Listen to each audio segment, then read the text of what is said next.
وہی عمر جو پہلے مارتے تھے غریبوں کو، وہی فاروق امیر المومنین بنے، چہرے پہ نقاب پہنا، گلی سے گزر رہے، ایک بوڑھی اماں پریشان بیٹھی، عمر روک گئے، غلام سے کہنے لگے بوڑھی پریشان لگتی، حضور پوچھ لیتے، فرمایا اماں اندر آ جائیں، اماں کہنے لگی جاؤ دوڑو اپنا کام کرو، کہا تیری مہربانی آنے دے، جب ضد کی تو کہنے لگی آ جاؤ، حضرت عمر اندر گئے، نقاب ہے چہرے پہ، اماں کیوں پریشان ہو؟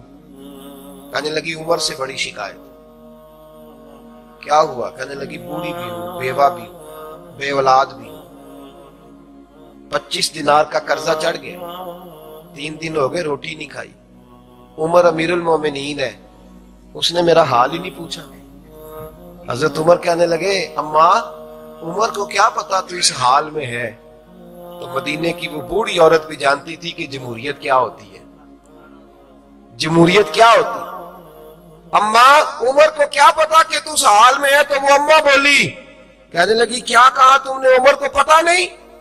تو عمر کو جا کے میرا پیغام دے دو کہ حکومت چھوڑ دے، اس کے حوالے کرے جو غریبوں کا پتہ رکھ سکتا ہے، نہ ادھر ادھر کی تو بات کر، یہ بتا کہ قافلہ کیوں لٹا؟ مجھے رہزنوں سے غرض نہیں، تیری رہبری کا سوال ہے۔ تو بہانہ کر کے سائیڈ پہ ہو گیا، بول، تو پتہ رکھ نہیں سکتا تو کیوں حکومت کرتا ہے؟ آپ کے غلام کہتے ہیں عمر دوڑ لگا کے باہر نکلے، کھانا پکا پکایا گھر سے لائے، 25 دینار بھی لائے، 2 بوریاں اناج کی کندھوں پہ رکھ لی۔ غلام کہنے لگا حضور مجھے دے دے، فرمایا وعدہ کر قیامت کے دن بھی میرا بوجھ اٹھائے گا؟ حضور میں نہیں اٹھا سکتا۔ عمر لائے، اس بوڑھی اماں کو 25 دینار دیے، 2-3 مہینے کا راشن دیا، کھانا کھلایا۔ یہاں تو جس کا 200-400 ووٹ ہو اسے ہے کوئی سردار چودھری پوچھ لے، غریبوں کو کون پوچھتا ہے؟ لیکن جب میلاد کا انقلاب آتا ہے پھر غریبوں کی عزت بڑھتی ہے۔ حضرت عمر اماں کے پیروں میں بیٹھ گئے، کہنے لگے اماں چل عمر کو میری خاطر معاف کر دے۔ اماں نے ایک لفظ کہا تو آپ کے غلام کہتے ہیں عمر کو اتنا روتے کبھی نہیں دیکھا جتنا عمر آج روئے۔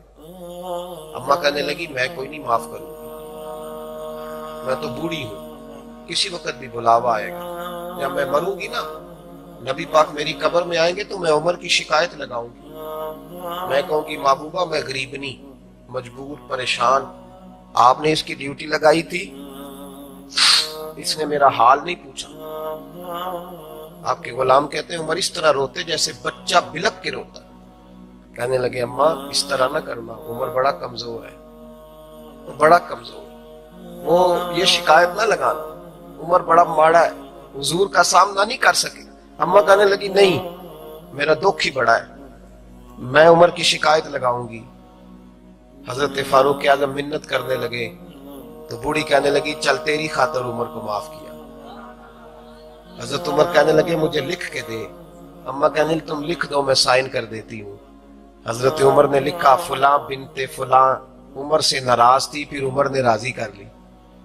وہ اماں دستخط کرنے ہی لگی تھی کہ مولا علی شیر خدا آ گئے، حضرت عبداللہ ابن مسعود آ گئے رضی اللہ تعالی عنہما۔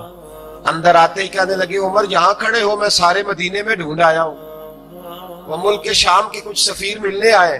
اماں فٹافٹ اٹھ گئی، ہائے یہ عمر تھا، عمر کے سامنے کہتی رہی۔ فاروق اعظم کہنے لگے نا اماں تو وعدے پہ قائم رہے، تو نے جو کیا ٹھیک کیا، سائن کر۔ اماں نے دستخط کیے تو حضرت عمر حضرت مولا علی شیر خدا کرم اللہ تعالی وجہ الکریم کو خط دے کے کہنے لگے علی گواہ کے سائن آپ بھی کر دو،